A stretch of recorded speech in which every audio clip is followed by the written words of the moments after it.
So, first of all, greetings. It's super late early, whatever the fuck. My camera just like a couple hours ago, just out the blue, just messed up, just started being blurry. Just out the fucking blue. Don't know why, don't know what exactly happened. It was showing at first, and now it's just showing complete blurriness. If I turn the camera, then the camera is perfectly fine. But when it comes to the front camera, something the fuck is wrong with it. I can't even tell you what or why. But there is something wrong with this front camera. It's just completely blurry at this point. Just happened out the blue like 2 hours ago, 3 hours ago. Anyway, I done got a little sleepy, but I wanted to come on and say this because, hey Lisa, what are you doing up early? And so, greetings everybody. I ain't gonna be on here long, but I wanted to just come and um, say this. So I had a client like day before yesterday, and I'm doing her past life Eon, past Eon reading her session with me, and what was said in that conversation shocked the fuck out of me because it's not that, hey Chaz, it's not that we hadn't said it before, but I think it was just the way that it registered, right? Hey Jenny, what up Gary? Hey Letitia. So I did a class on the live called "This Is Hell." We are in hell. We're living in hell. Whatever it was called. It was about this is hell, right? You are in hell, and so when we looking at hell, right, and the teachings therein, right, where it's always some sort of red monster with horns and a trident pitchfork type thing, and it's under the ground. It's a fiery pit, you know. But when I was doing her reading, what came up and what really registered to me, and like I said, I've talked about this before. I've did like a brief online class about it, gratitude, just visiting gratitude. But this is what registered, y'all. The hell that we are living in. Oh, please let this register, let this sink in. The hell that we are living in is your hell. Your hell is different than my hell. My hell is different than your hell. The hell that you are living in is the one you have chosen for yourself. It is the one of what would be your worst nightmare. It is the thing that you are living in on a repeated cycle. Your hell is different than my hell. Your hell is what you have chosen. It is what you have created. That's what I said to myself. And I said, damn, that registers so deeply and so differently. And I understand it because even when they tell you in the Bible or just listening to these people speak, and they have implemented as children, they implemented to you what the devil is and what Lucifer is, that it's over music and the entertainment, right? And he's red with horns and he has a pitchfork and he's the tempter and temptationer. But genomes turn red. Genomes turn red. They are the quote unquote active rulers over this domain, over this hell. And there is a fiery pit that's burning. They call it the sun, right? And so they tell you also your hell, you repeat the same day over and over, and it's like you have your skin ripping off your body and you're stuck in a cell.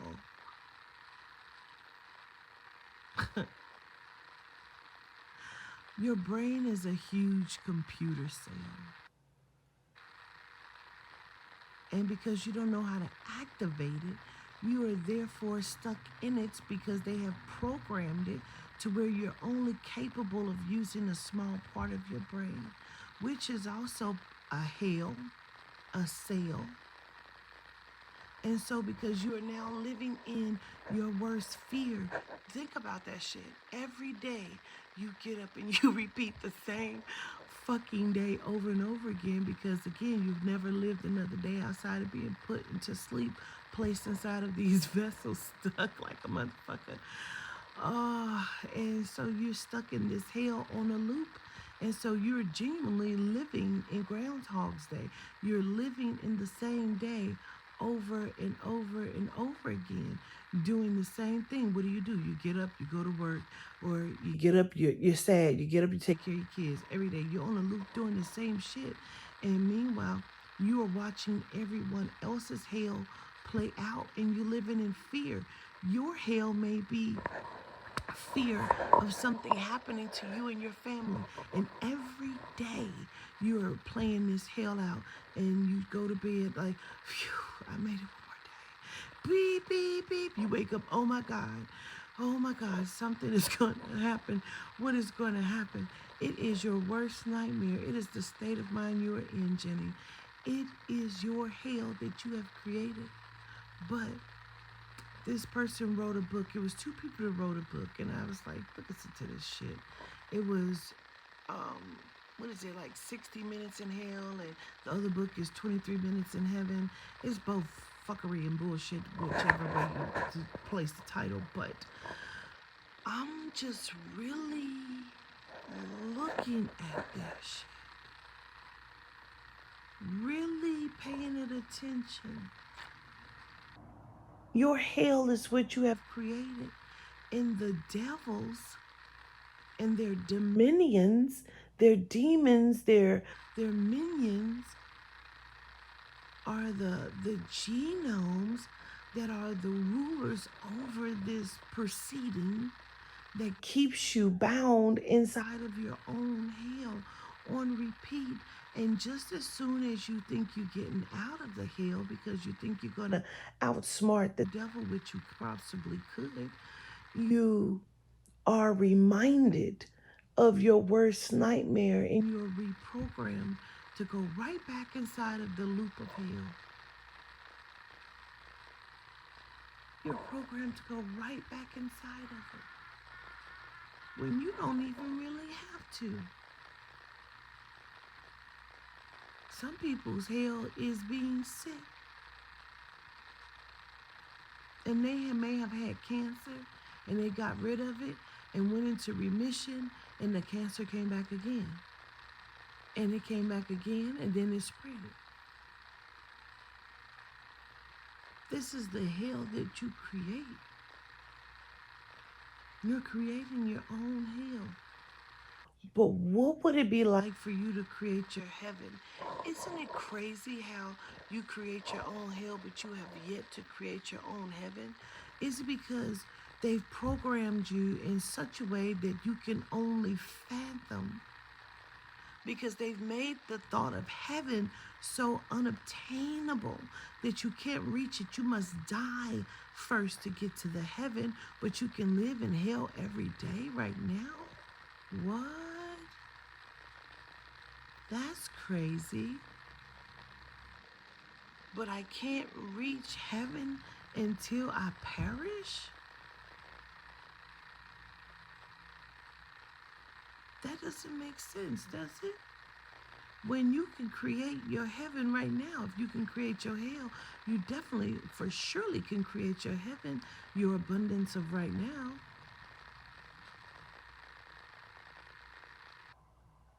So why couldn't you? Because they have pushed and planted so many seeds of hell in your mind. And then they have you praying and worshiping an entity outside of yourself that holds all of the greatness and all of the keys, but you can't have the keys just yet. Until you walk the same exact walk as that entity who never even walked it because it didn't exist. Not in the way that you know it to be. So now you're chasing your tail, trying to follow and recreate the steps of something that isn't real. And it definitely is not real inside of your own lifespan because your truth and your experience belongs to you. And to know and understand that would be to elevate into your own version of heaven or whatever that means for you. But you're suffering because you're in hell because you have chosen to be. You haven't outsmarted the devil. Growing up, there was this joke: the white man, black man, and Indian, and they all were sentenced to hell. And they all wanted to try to outdo the devil to win their freedom back to get out of hell. And so the white man went first, and he could not trick the devil. He tried, but he could not. And so he could not outsmart the devil, right? And so then there comes the Indian man. He tried to out trick and outsmart the devil, but the only one that actually could do it was the black man, who outsmarted the devil by using his own tactic and his own game, and he got out of hell. I remember that shit. It was so many white man, black man, Indian jokes growing up. To put the quarterback on the table, the outsmarting the devil, or the white man, black man, Indian man walked into a bar. It was so many of those jokes. But was that a joke? Were they? Because that shit sounds hellified real to me. So if you, cause what the black man did, he didn't try to use his physical agility like the white man and the Indian did. The black man outsmarted him. He used his own trickery and his own tool. And he outsmarted the devil, and he was able to win his freedom back just by outsmarting the devil. So perhaps we need to use our brain power to outsmart the devils, those who devalue, those who don't understand, don't see, don't have the same moral code, the same DNA strand as you do. You're living in your own hell. That is something. So if you see what your hell is, you can see it. Some people's hell is their parent. They can't let go of their mother or their father, although their father molested and raped them for years. But because he is the parent, she is the parent, they still allow them in their lives. And so they're living in the misery of hell over and over again, constantly being reminded. Because what? Those parents are the CO over that cell that you're stuck in. Whoa, that's a word. Who have you given dominion to that is now over your cell of hell?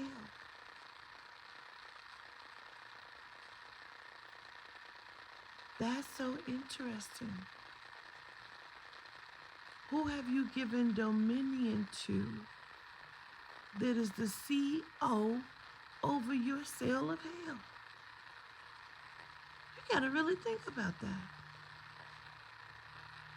Because sometimes it is you, it is your lower self, it is your ego self that is now like become the CO over your cell of hell, to where you can't even get past your own self to find your heaven, to find your freedom.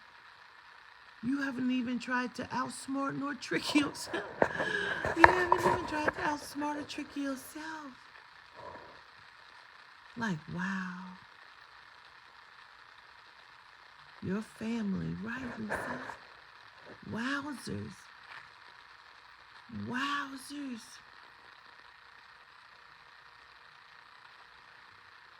You gotta really fucking think about that, y'all. So you can find your heaven. Because once again, they've planted so many seeds And maybe that's where Mother Adina was trying to go before she got cut off the other day, about your mind and the power of it. That whatever you so think it you have done, even if you didn't eat the crabs, Quatita, you saw it in your mind and you ate it. Therefore, it was a real thing. Because whatever you so think it is.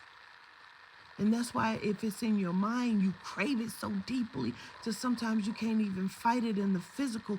You will have to go out and get it. I did so wonderfully yesterday because I wanted them. I was so angry about everything. I thought to myself, fuck it. I should just eat whatever the fuck I want. I do, and I do, and I try to follow the code, and still I get fucked over. Why? I should just go and eat the crabs. But instead, I made kale and noodles. And I was proud of myself that I did not go and get the crabs. So there was a battle that I won there somewhere. So if you're living inside of this hell, and guess what? That was one of them, you know how they have the angel and the demon on your shoulder? That's what that is. It is the split of you. It is your lower self. You are your own devil too. So it is your lower self that says, go and eat that, do that. You know, drink that. You know, get that, do that. Like, and then you have your higher self that's saying, don't do that. Don't do that. You know better than that. Ain't you smarter than that? You stronger than that shit. You can fight against that.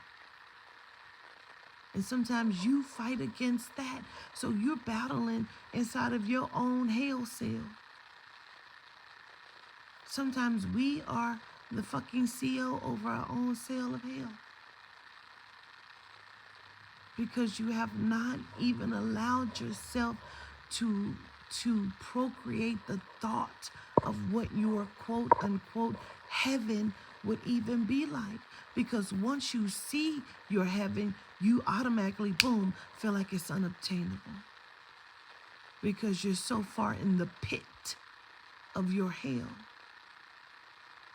that you have your hand out and you feel like nobody is getting it. But really, you in this pit of hell, you got your hand out. Oh, please, somebody help me, save me. And then you see yourself, your God self, standing at the top of the mountain with your hand stretched downward, trying to help your other self to get out. But you failing to realize you're fucking sitting down. Bitch, if you would just stand up, you can reach that hand. You're like crawling on your knees like, I can't reach it. But all you had to do was stand up.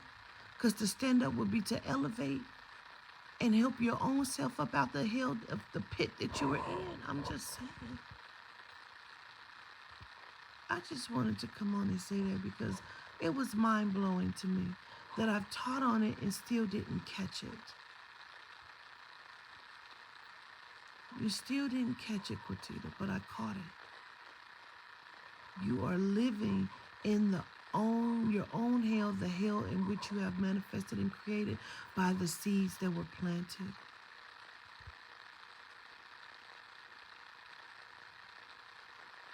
Absolutely. I hope this helps us in some way because the shit was mind-blowing to me. You know? Yes, absolutely, Latia. You be in such a deep battle against yourself. And all they are doing is what they do right now. The policing system is never to protect and serve you. It's to protect and serve the agenda of you going the fuck to jail, to being at your lower self always. That's the agenda, and they're protecting that. All they have to do is plant the seed. They understand the power of the mind. All they have to do is plant the seed. And once the seed is planted, it is now manifested and procreated. Some people hear shit in their head and Quatita don't like you. Quatita thinks you're a horrible person. And you actually believe that, knowing I have no idea who you are. People know I don't even know them. But they would believe it because it was a seed that was planted from the enemy.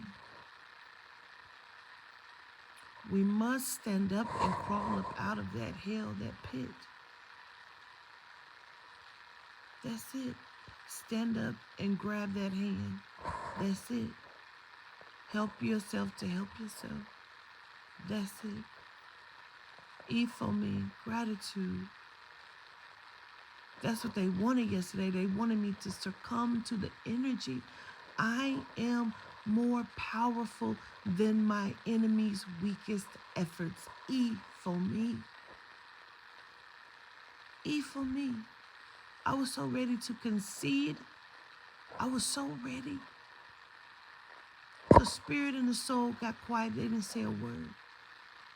They didn't say a word, which is why I was ready to concede. And when I made the announcement that I was, they still didn't say a word. They made me find it myself. They made me get in battle mode.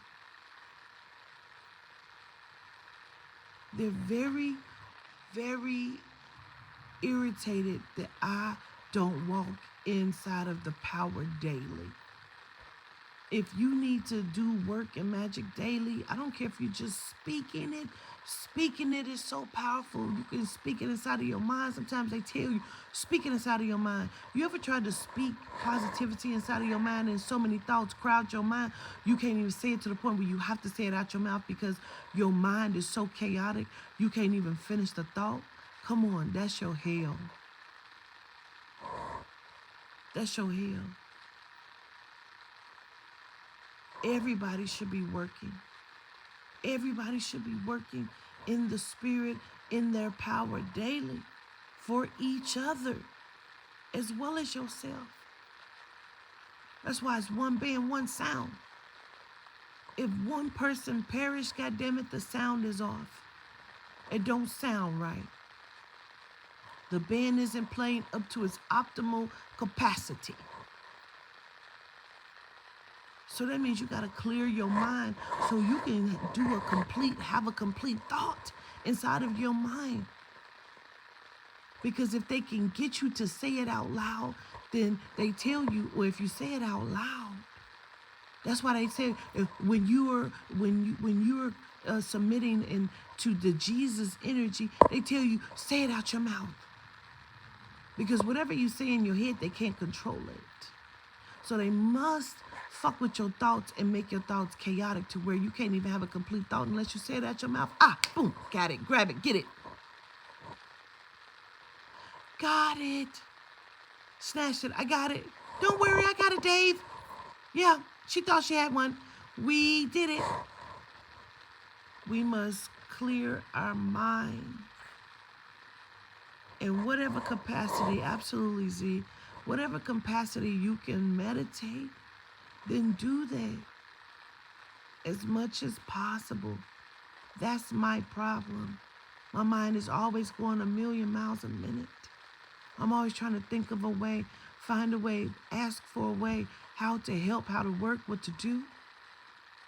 But if I would just get quiet in that moment and allow all of the negative, chaotic thoughts to just dissipate one at a time. Don't feed it, because the thought will come in and you'll start thinking and start feeding, and now you done went through 17 scenarios about how you're going to beat a bitch up, and you don't even know the bitch because you done made her up in your mind. It's a chaotic scenario to keep you unfocused. So if you just allow those thoughts to dissipate by their own will, even if you have to burn them down in your mind, you can clear your mind and think clearly. You can hear, you can understand, you can feel, you can reach the vortex. You can reach a capacity in which you need to. Solitude de wa. Solitude de wa. I don't care if you have to keep saying the E for me chant. These thoughts don't belong to me. These feelings are not mine. E for me. I am E for me. These feelings don't belong to me. These thoughts are not mine. Gratitude, Befendia, and Baphomet for destroying any obstacle in my mind's way, helping me to control my emotion. Gratitude to Davia Knight and Scribblish for helping me to control my imaginary thoughts to keep my mind in focus. Gratitude to Shashione that she helps me to remember who I am so I can stay focused. E for me. These thoughts are not mine. These feelings don't belong to me. I am stronger than my enemy's weakest efforts. E for me.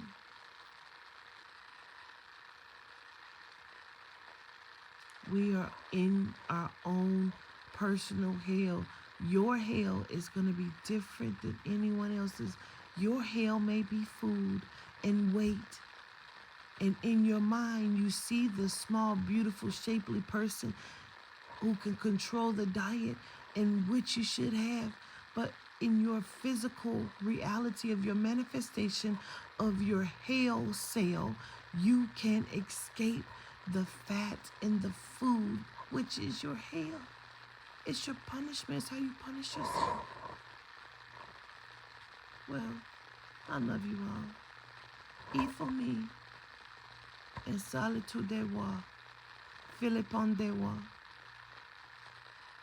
I control me. My soul is mine. So is your fucking mind. Akaya el Buti. She el Monti. You control you, period. Just wanted to share that thought. I show gratitude. Solitude de wa, Philippon de wa, Akaya el Buti, she el Monti. I see y'all later. Talk to you soon. Enjoy your risings. And remember, all right, peace.